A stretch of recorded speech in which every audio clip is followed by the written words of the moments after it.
Cameras on. Joints, joints set. Joints good to go. Smoke is in the air. What's next? Everything's good.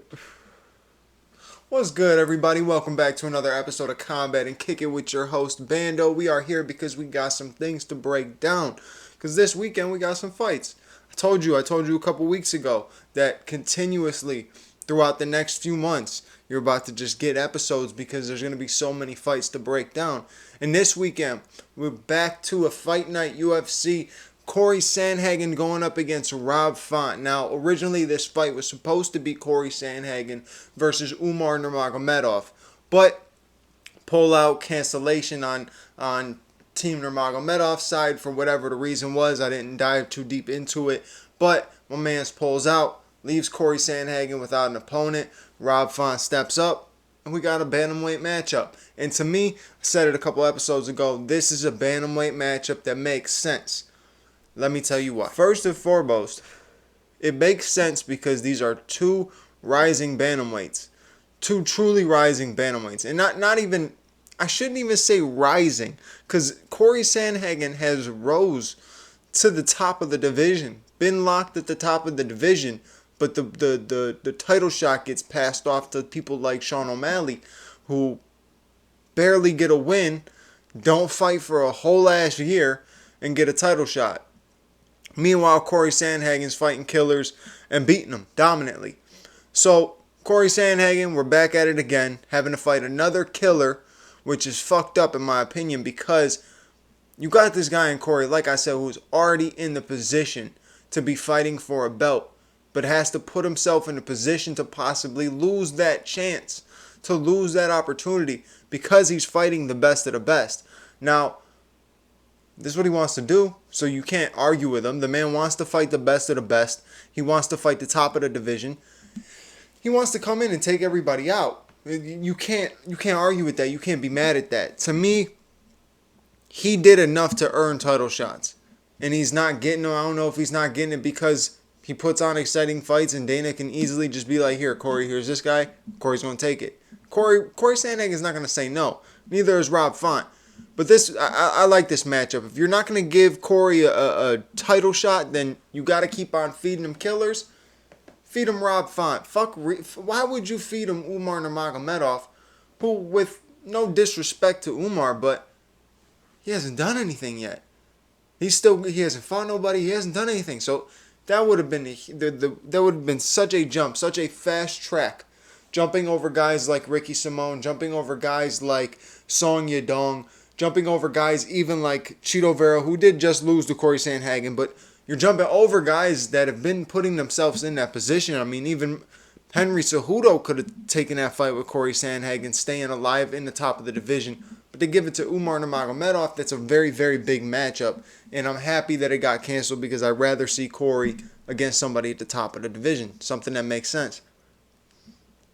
Corey pisses me off, though, because, like, dude, if you stop taking some of these fights,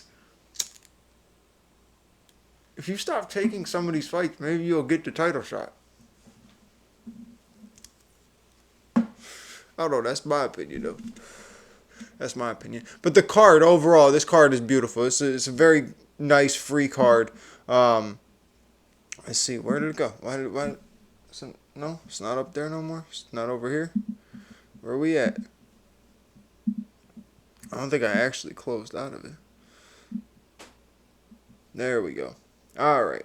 So, yeah, you got Ignacio Bahamondes fighting Ludovic Klein. You got Tanner Boser going up against Alexa Kamer. You got Diego Lopez going up against Gavin Tucker. Dustin Jacoby against Kennedy. Fuck. I'm putting his name down here. I fuck it up every time. You know, I'm going to try it, though. I'm going to try it. We're going to try it. Nope, we're not going to try it. Fuck it. Moving on to the co-main event. You got Jessica Andrade, Tatiana Suarez, and then the main event's Corey Sandhagen and Rob Font. Like I said, pretty chill free card. Pretty nice free card.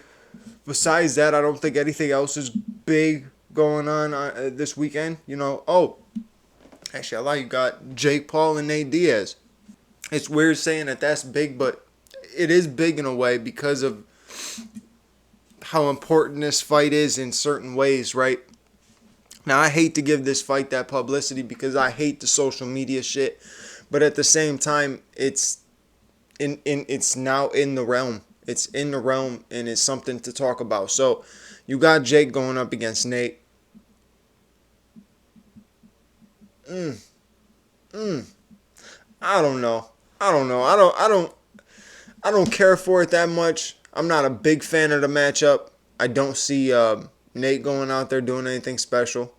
I see Jake getting a win and riding it into the sunset like he's fucking Josh Thompson. Like, he'll hold on to this win forever, and he'll never ever let it go. And that's probably what it's gonna be, because it's painful for MMA fans. For some reason, we are like just losing every time we see our MMA legends go in there against Jake Paul. You almost wish that they just didn't sign the contract, because losing is way worse than proving to anybody that MMA fighter can go in there and beat a YouTube star. Like, it's just fucking dumb. It's really dumb, but I don't want to see Nate lose. I hope Nate wins. I really do. From the MMA fan in me, and just the fact that I'm not a Jake Paul fan, I really do hope Nate can get it done. But realistically, I don't see it happening. Look, the thing about Jake is people will sit there and be like, oh, y'all hate the fact that he boxes 365 days a year, 7 days a week, 24/7. Okay, slow. Relax. Okay? Relax. The man ain't fighting that fucking much. Okay? Alright? It's not that much. Alright, buddy? Relax. Settle down. I know you want to be on Jake's team. I know you want to be his buddy and hope that your comment on Instagram gets viewed, but calm down, guy. Relax, okay? Just cool it. Stop it. Get some help. Alright, the dude's not training 365, 7 days a week, 24/7. Okay? That would mean no other time he does anything else. Stop it. The man is still a YouTube star. He's still an Instagram star. He's still a social media celebrity. Alright? At the end of the day, that's what he is. That's how he became famous. But yeah, he does have the opportunity, keyword opportunity, to go to these gyms, the best gyms in the world, with the best trainers in the world, with a bunch of yes men teammates around him, doing whatever they hear him say do, right? Not on like commanding shit like go do this, go do that, but I mean, he's paying you more money than anybody else is to do what you're doing. So, of course, you're running around with him. You're team Jake Paul. You're big Jake Paul fans. Everybody thinks Jake Paul is the greatest boxer on the come up. Look, so many people out there, and I've said this before, so many people out there would be amazing boxers with the same hand-given opportunities that kid has been given. And yeah, he's working hard in the gym. I'm not going to argue that. No way am I going to argue that, right? But he's working hard in the gym with the best coaches because he's financially set. There's a lot of dudes that are punching bags that got tape on them right now, hanging from one little piece of a chain, breaking because they can't afford to get the next one, right? So I just look at it a little bit different. So that's just my thing when people are like, oh, he's in the gym training 365. Of course he is. He has nothing else to worry about. He's got nothing else to that's his job. That's what he's working for. Good for him. That's what he's doing, right? That's what he's supposed to do. If he wants to be a boxer, that's what he's supposed to do. But at the same time, the way you guys talk about this cat is crazy. It's crazy.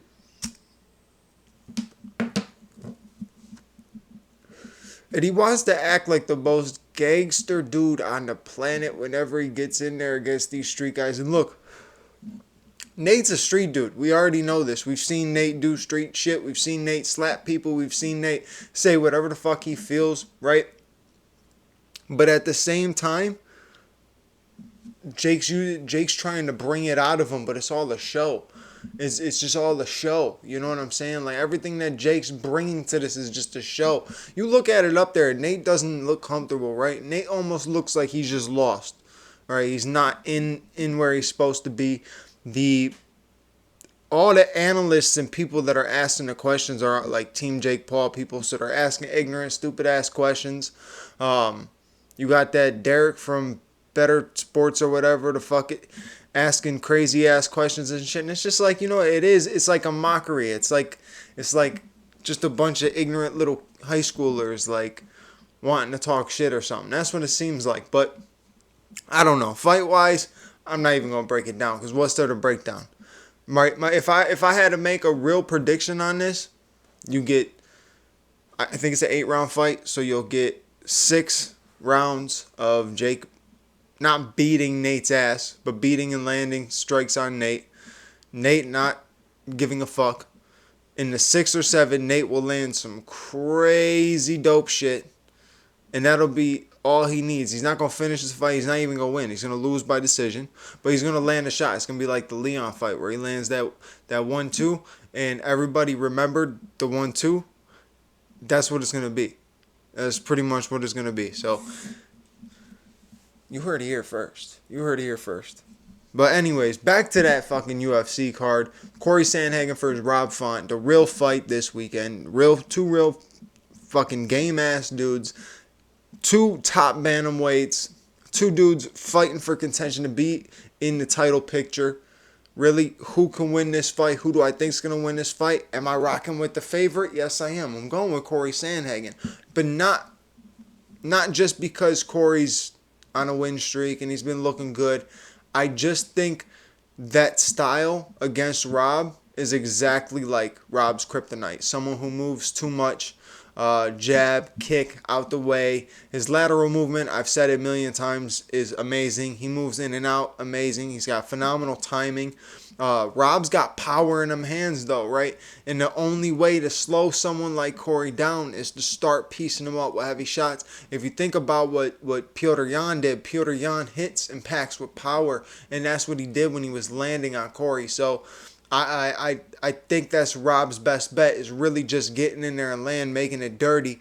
But he's got to find a way to break the rhythm of Corey Sandhagen and cut him off and not let him move the way he's moving. Because if he does, he's going to make Rob just be stuck standing in the middle, stuck in the mud. And Corey's going to do basically what he did to Chito Vera. And if you want to talk about MMA math, you look at it. Chito Vera beat Rob Font. Corey beat Chito Vera. Corey's going to beat Rob Font. Not necessarily how it always goes, but if you rock with the MMA math, that's what it would be. I truly think that that Rob Font's gonna bring the heat, though. Rob Font doesn't really have much to lose. I think he's gonna bring the heat. So watch for it. If you're throwing some bets down, I think he is. I'm not sure. I think it's like a plus 300 something. But I post them in the fights. I post it in the shit. So I'll post it down here. You got other fights. You got, like I said, Jessica Andrade and Tatiana Suarez. I pretty much think that's gonna go. Jessica Andrade goes in there, tries to make it dirty, makes a mistake, either standing up, gets stuck into a grappling match and loses, or Tatiana Suarez gets hit, shoots for the leg. Gets hit, says, "Ooh, I'm not standing with this girl." She packs a punch. I'm shooting for the leg, and she goes for the leg. So we'll see. You already know it's a dangerous game if Tatiana Suarez has you on the ground. But then again, you have a very good Brazilian Jiu-Jitsu expert with Jessica Andrade. So it all depends. But we saw the way that Jessica Andrade got controlled by Valentina Shevchenko. If Tatiana Suarez gets her down, I believe the same thing's going to happen. Tatiana Suarez is going to control the fight and probably get a submission maybe late in the second, around that time. It all depends, though. You never know. Jessica Andrade comes out in the first 30 seconds to a minute 30 at like a bull in a china shop, bro. She comes out crazy, swinging heavy haymakers and looking to knock you out. So anything can happen with that. So just watch it close. But I'm rocking with Tatiana Suarez. So 2 picks so far: Corey Sandhagen, Tatiana Suarez, and one other pick I'm rocking with the night. I think he's an underdog. I'm going with Diego Lopez. So if you're making a small little parlay, maybe there's a 3-legger you could have.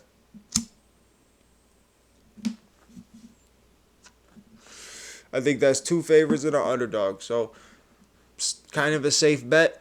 The reason I'm rocking with Diego Lopez, I thought he looked super fun in that last fight he was in. He fought what's his name? I can't think of his name.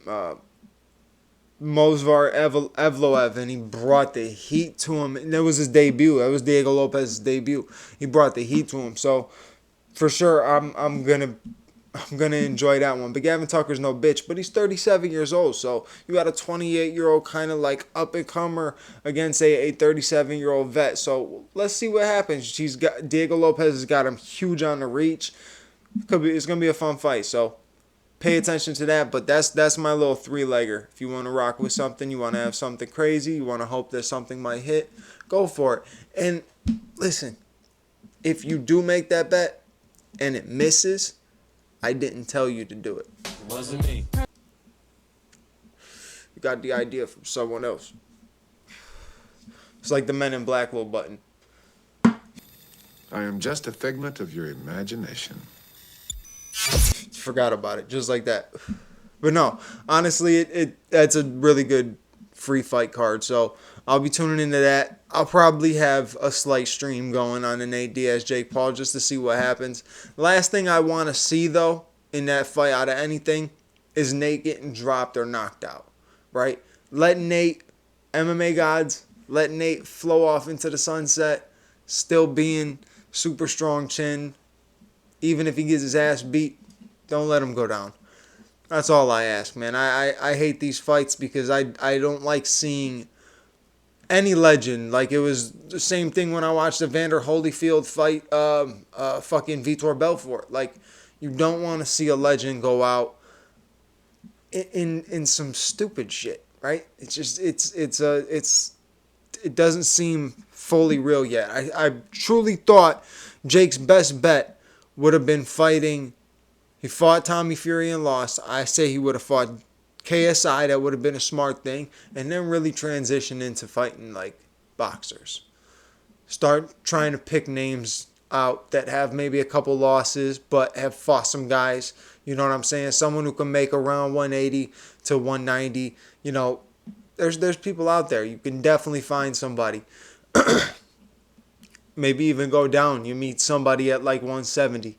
But that's what I would much more prefer to see if we're going to start calling this kid a pro boxer and we're going to have his name in the boxing conversations all the time.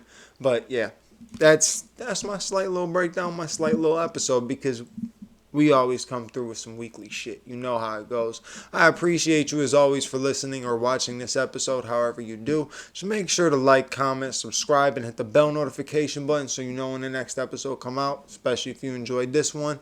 And I'll catch you on the next episode. Again, thanks as always. Peace.